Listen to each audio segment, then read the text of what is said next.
दिया करो, दुख न किसी को दिया करो। वह दुनिया का मालिक है, नाम उसी का लिया।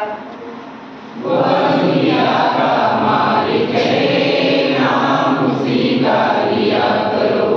जीसस जीसस कहा करो, जीसस जीसस कहा करो। दुख न किसी को दिया करो, दुख न किसी को दिया करो। वह दुनिया का मालिक है, नाम उसी का लिया करो। वह दुनिया का मालिक है, नाम उसी का लिया करो। वाहेगुरु वाहेगुरु कहा करो, वाहेगुरु वाहेगुरु कहा करो। दुख न किसी को दिया करो, दुख न किसी को दिया करो।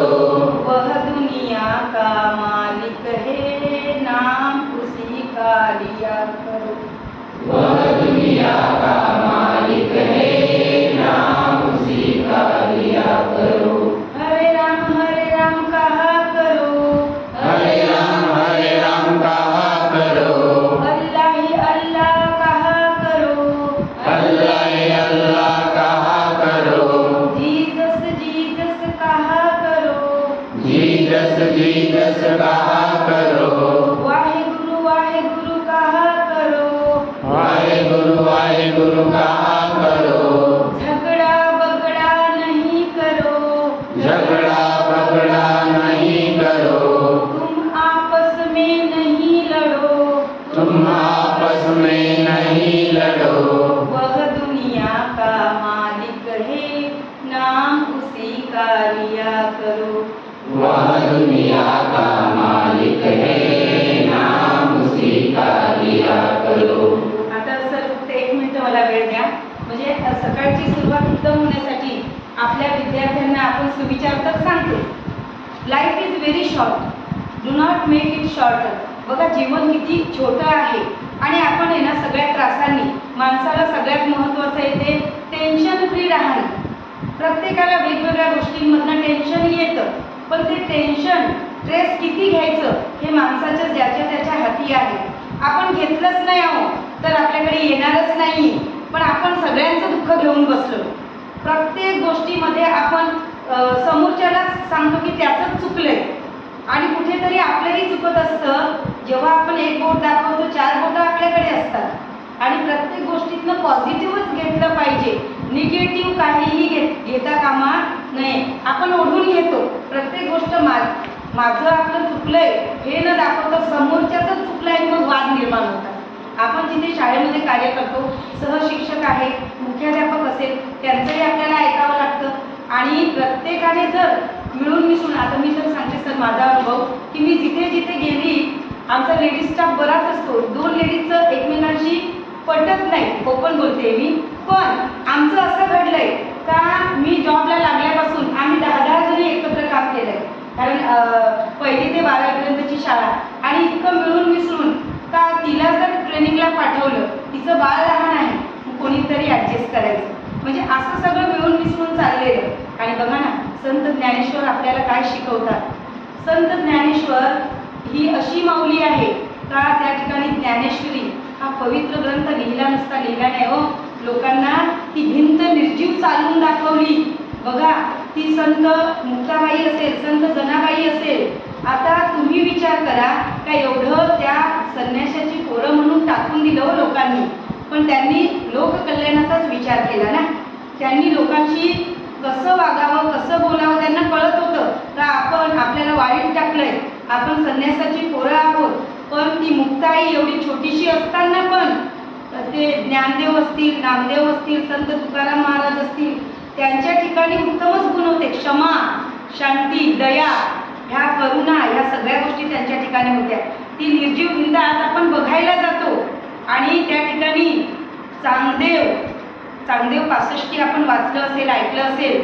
चांगदेव ह्याला सुद्धा गुरु करावा लागला आणि संत मुक्ताबाई ही त्याची गुरु. का तर त्या ठिकाणी त्याला वाटलं की ही साधी मुलं आहेत, त्याला काहीही कल्पना नव्हती की त्या ठिकाणी संत ज्ञानेश्वर माऊली म्हणजे एक साक्षात्कारी अवतारच आहे. आणि त्यांना त्यावेळेस वाटलं तर ते काय कशावरती तर वाघावर बसून आले. चांगदेव वाघावर बसून आला आणि एवढंच नाही तर हातामध्ये साप चाबूक म्हणून काय घेऊन आला तर साप घेऊन आला.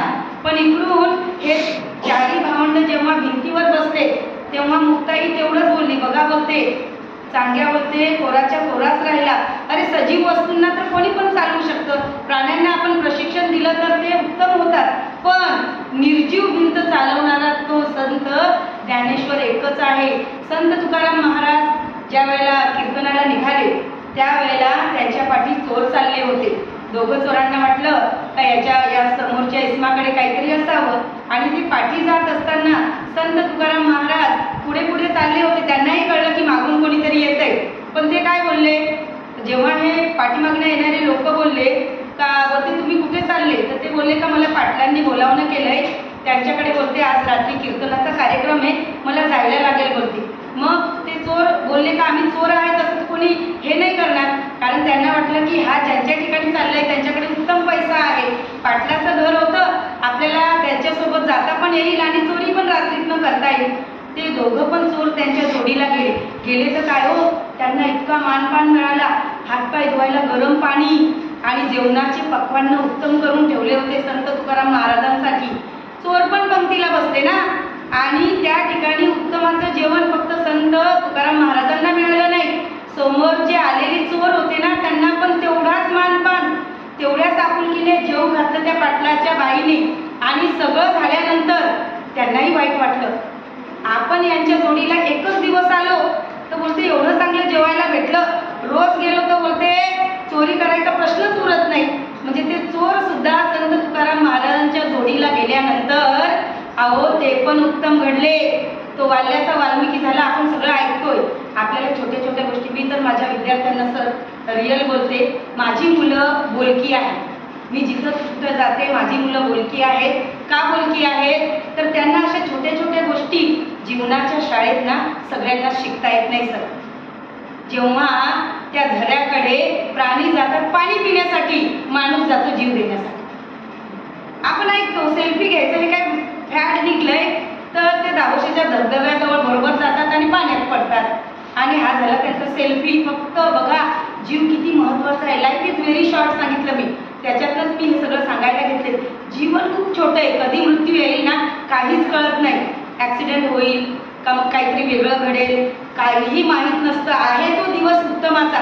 सकाळी उठल्यानंतर देवाला प्रार्थना करायची का बाबा सकाळी मी उठलोय, तुझ्या कृपेने उठलोय हो, रात्रीतनं काय झालं असतं कळलं पण नसतं. आणि मढं झालं ना लगेच लोक म्हणतात ज्ञान्या, कितीही प्रेम असलं कितीही जीवाभावाची असले, अहो त्यांना नेऊन आणि जाळलं जातं, ठेवून शोपीस म्हणून ठेवतो का आपण कोणाला? नाही. मग इथं आपलं जीवन खूप छोटं आहे आणि आपण रागामध्ये आपण नवऱ्याशी भांडतो, सासूशी भांडणार, मुलांशी भांडणार, आपल्या नाही जास्त तर अजून ज्या वर्गात गेलोय तिथं पोरांना पण भांडणार. पण समर्थ त्या ठिकाणी आपला जो देव आहे तो कोणताही आपल्याला जे संत ज्ञानेश्वर आहेत ते कोणत्याही प्रकारे सांगत नाही. ते एवढंच सांगतात की त्या वेळेला संत एकनाथ, थोडंसं सर एक मिनिट, संत एकनाथ त्या ठिकाणी त्यांच्यावरती कितीतरी वेळा थुंकलं हो लोक, त्या ठिकाणी त्याच्यावरती थुंकलं म्हणून काय तर त्यांना जेवढ्या वेळेस समोरची व्यक्ती थुंकली तेवढ्या वेळेस आंघोळ घडली ना. म्हणजे आपण सांगतो का कितीही पाप करा आणि मग ते गंगेच्या पाण्यात धुतलं जातं, असं जर राहिलं असतं तर सगळ्यांचे पाप धुवले गेले असते. पण गंगाचं पाणी पवित्रच आहे सर. पण मेन म्हणजे त्यावेळेला संत एकनाथ महाराज रागावले नाही. माझ्यावरती किती वेळा थुंकला तो व्यक्ती हे न बघता मला गंगा स्नानाचं पुण्य किती मिळालं, किती वेळा जेवढ्या वेळेस आंघोळ केलं तेवढ्या वेळेस त्यांना ते पुण्य मिळालं. मग अशा प्रकारे आपले जेवढे पण त्या ठिकाणी संत ज्ञानेश्वर असेल, संत तुकाराम महाराज असेल, संत तुकाराम महाराज एक अशी व्यक्ती आहे का ज्यांनी कोणाचाही बघा ना त्यांना व्यवसाय सुद्धा उत्तमाचा करता आला नाही. त्यांच्याकडे एवढी प्रॉपर्टी होती, एवढा पैसा होता, त्यांचं दुकान होतं, वाणी होते ते, आणि त्यांच्याकडे एवढा पैसा असताना पण त्यांना पैशाचा मोह झाला नाही. आणि आपल्याला पैशांचा मोह होतो. शिक्षक उत्तम आहे त्यातल्या त्यात, कारण आपल्याला भ्रष्टाचार करण्यासाठी कुठेही जागा नाहीये, जागाच नाहीये मी म्हणते.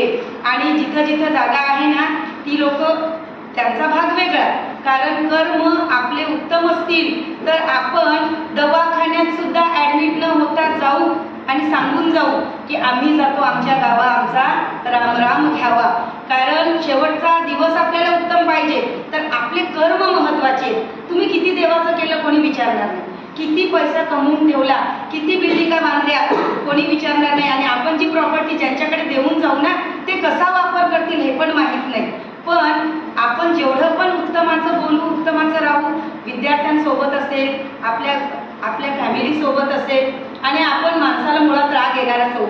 माणूस आहे शेवटी, त्याच्यामध्ये सगळे हे आहेत. पण भावनिक आहे एक मुद्दा त्या पुस्तकात. माझ्याकडे पुस्तक नाही मिळालेलं पण मी बोलते. भावनिक जे आहे ना सर ते कमी आहे, म्हणून EQ आला. IQ आणि EQ. माणसाला एखादा रडत असेल तर त्याच्या समदुःखी असलं पाहिजे, आपल्या डोळ्यात सुद्धा अश्रू आला पाहिजे, तर आपला भावनिक विकास झाला. आपल्याला कशात आनंद भेटतो, तो रडतो ना, त्याला रडवलं का मग आपल्याला बरं वाटतं. तर मग ही आसुरी वृत्ती आहे.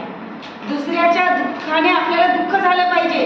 दुसरा सुखी असला ना तर त्याच्या ठिकाणी जाऊन आणि त्याला, आपल्या मुलाला 25-50 काय जे मिळाले टक्के जे असतील ते बाबा, तो नापास झाला का मग 50% मिळाले, पण दुसऱ्याच्या पोराला 90%, 95% मिळाले ना, तरी आपल्याला त्याला सांगता आलं पाहिजे का बाबा तुझं यश उत्तम आहे. आपल्या मुलाला भांडायचं नाही का बाबा एवढे 50च नाही एवढे 75% का काढले, मला 90ची अपेक्षा होती. पण आपलं इज्जत चुकतंय. म्हणजे दुसऱ्याच्या यशामध्ये सुद्धा आपण सहभागी व्हायला पाहिजे. आणि या दोन्ही भावना जो, आणि इव्हन आताचे जे अधिकारी होतात, तो IAS असेल, तो कलेक्टर असेल, आणि त्या ठिकाणी त्याला निर्णयच घेता येत नाही हो. जीवनाच्या शाळेत तो कमी पडतो, तो स्वतःला फास लावून घेतो, स्वतःवरती PSI असून पण गोळी इथल्या इथे मागून घेतोय. फॅमिलीचं मॅटर काही का असे ना, पण प्रत्येक ठिकाणी जो जगतो ना तो खरा श्रेष्ठ. आणि जो फास लावून घेतला, मरून गेला मधातच टेन्शन घेऊन, तो यशस्वी नाही म्हणता येणार. अहो मरणाला कवटाळणारा माणूस कधी पण यशस्वी नसतोच. मी इथं तुमच्यापेक्षा श्रेष्ठ नाहीये, पण मला लहानपणापासून जे वातावरणात मी वाढले, आणि मला तुम्ही 4 तास पण बोलायला लावलं ना तर ते मी बोलणार. पण आणि हे पण सर मला एक सांगायचं, तुमचं पुस्तक जसं तुम्ही 10 मिनिटात सांगितलेलं, मी फक्त हे अनुक्रमणिका वाचली, पण त्याच्यातले सर मुद्दे माझ्या लक्षात आले का अधिकारी होईल पण त्याला आपल्याला मूल्य देऊन आणि मोठं करायचंय. म्हणजे त्याच्या जीवनामध्ये प्रसंग आल्यानंतर तो ठामपणे निर्णय घेता आला पाहिजे त्याला. आणि आपण सगळे टेन्शन फ्री कधी असू तर आपण पण आपल्या जीवनामध्ये, हे मी सांगितलं विद्यार्थ्यांना शिकवण्यापुरतंच नाही आहे सर, आपल्या पण जीवनात आपल्याला अनेक प्रसंग येतात आणि त्यावेळेला आपल्याला निर्णय घ्यावा लागतो.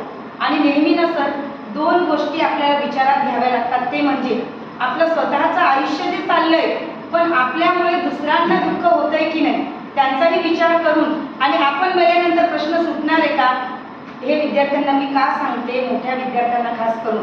कारण आता मुलांचं आत्महत्येचं प्रमाण वाढलंय, आणि इव्हन आपल्याला पण सर, आपण जर मानसिक टेन्शनने ग्रस्त असतो तर अटॅक येतो, आपलं आयुष्य आपणच संपवतोय. आणि व्यसनाधीनता पण सर त्याच्यात एवढंच बोलते मी सर. Carry on. थँक्यू.